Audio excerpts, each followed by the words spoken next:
Bonjour, c'est un plaisir de vous retrouver. Aujourd'hui, on va essayer de faire une petite vidéo au travers de deux questions que j'ai reçues qui me demandaient des renseignements spécifiques sur la flore intestinale.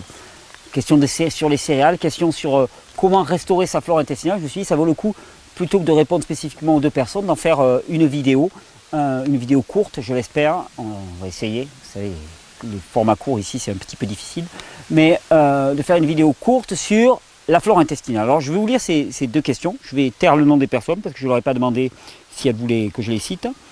Je viens de voir votre vidéo sur le surdéveloppement bactérien dans l'intestin. Je m'identifie totalement aux symptômes et situations décrits. Ça fait 5 ans que je cherche désespérément un moyen d'en venir à bout car je souffre de gonflement du ventre telle une femme enceinte tous les jours, après chaque repas sans exception. Donc ça veut dire simplement que énormément de microbes se sont développés dans les intestins et que c'est eux qui mangent notre nourriture à notre détriment, et ils sont concurrentiels, on va dire d'une certaine manière. Et donc à ce moment-là, bien, comme ils consomment, ils produisent aussi des gaz, produits de fermentation, métabolites, et ce sont ces signes qui sont indisposants pour la personne. J'ai consulté de nombreux médecins et gastro-entérologues, fait une batterie de tests avec des résultats normaux. J'ai également fait le test respiratoire qui s'est révélé positif 2 fois. J'ai même suivi un régime FODMAP, c'est un régime pauvre en fibres fermentescibles. Bon, voilà. Je suis donc intéressé à suivre vos conseils, j'aurais souhaité avoir un peu plus d'informations. Voilà où on en arrive. Vous parlez d'éliminer les sucres complexes, amidon et céréales, c'est-à-dire tout ce qui est pâtes, riz, pommes de terre, etc. En effet. Mais pour moi, ce sont des aliments de base qui remplissent le ventre, entre guillemets, et rassasient. Je suis asiatique et mon aliment de base est le riz. J'adore le fruit et les légumes, mais comment faire pour être rassasié en se nourrissant uniquement de ces derniers? Alors, cette question, elle me revient très souvent, où des gens qui me disent, mais attends, comment se fait-il? Il y a des civilisations entières qui ont fonctionné sur les céréales, pourquoi d'un seul coup, ça poserait un problème? Bah oui, effectivement, des civilisations entières ont fonctionné sur les céréales. Sauf que, nous ne sommes pas ces civilisations, nous ne vivons pas dans les mêmes conditions. Et force est de constater qu'à notre époque, nombre d'organismes n'arrivent plus à les métaboliser, n'arrivent plus à les digérer. Et la question, ce n'est pas de coller à un régime qu'une certaine population a fait dans un certain endroit de la Terre à une certaine époque, c'est de trouver un mode de fonctionnement qui nous permette de fonctionner avec nos organismes qui fonctionnent de moins en moins bien. Alors, le but, c'est de renforcer l'organisme, mais le but aussi, c'est de trouver un moyen de fonctionner. Et force est de constater que chez nos organismes qui sont épuisés, le premier des facteurs qui trinque lors d'un épuisement, qu'est-ce que c'est? C'est la production d'enzymes digestifs. Si tu ne produis pas assez d'enzymes digestifs, tu vas avoir beaucoup de mal à décomposer les sucres complexes qui vont se trouver dans les amidons. Déjà qu'on a pas mal de mal avec les fruits, souvent, il y a des personnes qui fermentent avec les fruits, autant vous dire qu'avec les amidons, ça va être 10 fois pire. Parce que pour digérer des longues chaînes de sucres complexes, c'est ce que sont les amidons et les céréales, eh bien il faut un gros potentiel digestif, un gros potentiel de production de sucre digestif, amylase salivaire et sucre pancréatique en particulier. L'épuisement conduit automatiquement à l'épuisement de la production de sucre pancréatique. Alors, les céréales ne sont pas une bonne ou une mauvaise chose dans l'absolu. Il n'y a pas d'absolu. C'est un rapport avec un organisme. Si tu as un super potentiel digestif, que tu produis énormément de sucre pancréatique, que ça décharge à ce niveau-là, aucun problème. Tu vas les digérer. Bon, il s'agit de trouver la proportion qui te convient, mais à partir du moment où tu arrives à les scinder simplement en sucre simple, aucun problème. Mais si ce n'est pas le cas, tu as tout intérêt à y réfléchir. Alors oui, ça comble le ventre. Alors tu sais, dans les fruits, on trouve quand même des produits qui comblent le ventre. En sucré, tu as quand même la banane, le kaki, la figue, qui sont quand même des produits très comblants. En gras, tu as l'avocat, la noix de coco, par exemple, qui sont des produits quand même qui vont être satisfaisants et comblants. Après, tes céréales, tu peux les faire tremper, tu vas déjà avoir un début de prédigestion qui va s'accomplir. Et puis ensuite, c'est une question d'habitude. C'est vrai qu'on est habitué à avoir l'estomac lourd et plein. Et cette sensation est rassurante pour la plupart d'entre nous. Mais en vérité, elle constitue déjà un synonyme de réplétion. On a déjà trop mangé dans l'absolu. Et puis, il faut vivre avec l'état de son terrain. Et donc, effectivement, pour nombre de personnes, ça pose un gros problème. Ces céréales ne sont pas adéquates. Et ça va de pair aussi avec un affaiblissement de la richesse de notre patrimoine microbien. Parce que s'il y en a qui se surdéveloppent, certaines catégories de microbes qui se surdéveloppent, c'est parce qu'elles ne sont pas cantonnées par les autres. Normalement, notre flore microbienne à l'intérieur de notre système digestif, elle est caractérisée par sa quantité et sa diversité.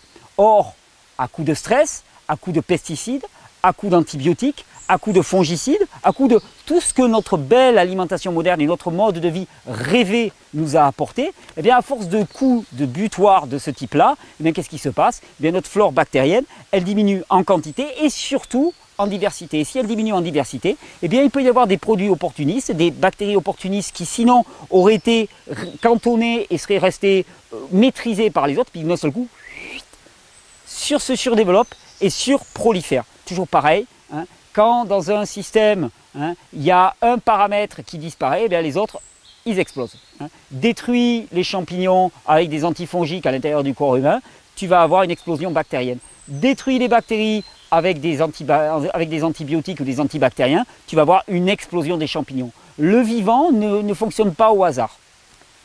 Alors, quand on parle de diversité, j'avais une deuxième question qui venait immédiatement après. Quelqu'un qui me dit « Je souhaiterais vous poser une question sur la flore intestinale mise à mal et qui pourrait-il, paraît-il, remédier à beaucoup de problèmes de santé si elle était optimale ?» Bah oui, parce que notre flore intestinale, c'est notre système immunitaire, c'est notre rempart de protection. Alors c'est vrai, on me dit « Mais alors, la flore intestinale serait impliquée dans beaucoup de maladies. » Je dis, non, la flore intestinale est impliquée dans beaucoup de santé. C'est-à-dire, plus tu vas avoir une flore intestinale qui est riche et diversifiée, plus ton bouclier protecteur va être costaud. Et à ce moment-là, effectivement, ça sera ta meilleure assurance santé. Alors, ma question est, enfin, c'est pas la mienne, mais la question qui était posée, comment régénérer la flore intestinale parmi les aliments qui sont à notre disposition? Je ne consomme ni viande ni produits laitiers, évite au maximum le gluten, mais j'ai cru comprendre que la clé d'une bonne santé est liée à la flore. Alors oui, elle est liée à la flore et on va te vendre des probiotiques, des yaourts au bifidus activés, je ne sais pas comment. On va te vendre nombre de compléments pour enrichir ta flore intestinale. Alors, je vais t'annoncer une bonne nouvelle. Ta flore intestinale, elle est faite pour rester stable. Et d'ailleurs, tout ce que tu consommes va passer au travers d'une poche qu'on appelle l'estomac. L'estomac est caractérisé par son acidité. Cette acidité est censée détruire, nous protéger contre tout ce qui vient de l'extérieur, les formes les plus pathogènes, microbiennes qui pourraient se trouver à l'extérieur. Parce que quand on parle de microbes, il y a tout ce qui est bénéfique à l'intérieur du corps, mais il y a aussi des bactéries qui sont dans l'environnement, qui peuvent être extrêmement agressives et virulentes vis-à-vis de l'organisme humain et qui ne sont pas à privilégier. Normalement, tout ce qui passe à ce niveau-là est détruit par l'acide chlorhydrique. Et le système est parfaitement bien fait de manière à ce que ça reste stable ici. Alors, tu vas me dire, mais alors comment est-ce qu'on pourrait intervenir? Je vais te dire, on ne peut pas intervenir. Alors, c'est vrai, c'est faux. On va te dire, oui, si on prend beaucoup de probiotiques, ça va peut-être arriver à en ensemencer un petit peu. Oui, mais si peu.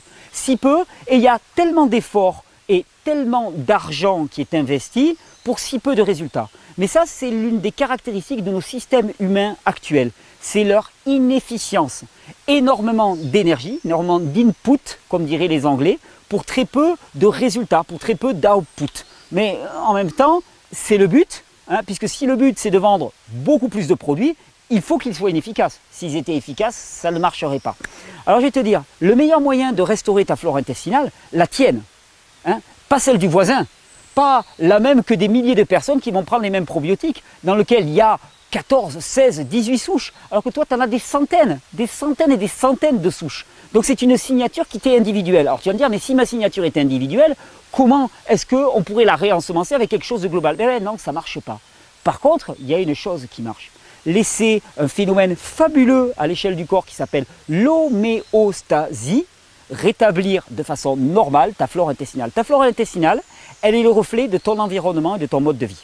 Ce que tu manges, ton rythme de vie, le stress, ton sommeil, tout ça va influencer ta flore intestinale. Si tu veux avoir une flore intestinale optimale en termes de diversité et de qualité, de quantité, eh bien, il va falloir que tu reviennes aux conditions normales de vie. Et les conditions normales de vie, qu'est-ce que c'est? Eh bien, c'est le repos, le jeûne régulier, c'est une alimentation adaptée à l'être humain, c'est-à-dire une alimentation riche en micronutriments, riche en aliments réellement nutritifs. La pratique du jeûne est fabuleuse pour établir un microbiote intestinal riche et diversifié et donc booster ton système immunitaire. C'est aussi la question du repos et du stress. Il n'y a pas plus destructeur pour la sphère bactérienne et microbienne que le stress. Eh bien, avec tous ces facteurs réunis, Tu as le meilleur complément alimentaire que tu puisses imaginer pour faire quoi?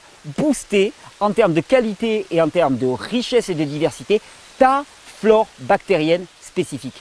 Et avec ça, tu vas pouvoir te construire un système immunitaire fort et résister à toutes les maladies, ou à peu près. Voilà 2 petites questions pour éviter de se laisser mener par le bout du nez et arrêter de croire que la solution vient toujours de l'extérieur alors que tout est à l'intérieur. Je vous souhaite une bonne régénération. Je vous souhaite surtout d'arrêter de vous faire leurrer par ces promesses extérieures qui sont caractérisées par une chose en particulier, leur inefficacité. Si vous devez parier sur quelque chose, pariez sur lui. Pariez sur cet organisme fabuleux qui a été créé de façon parfaite et qui n'attend qu'une seule chose, c'est que vous le connaissiez pour que vous le respectiez. Bonne régénération.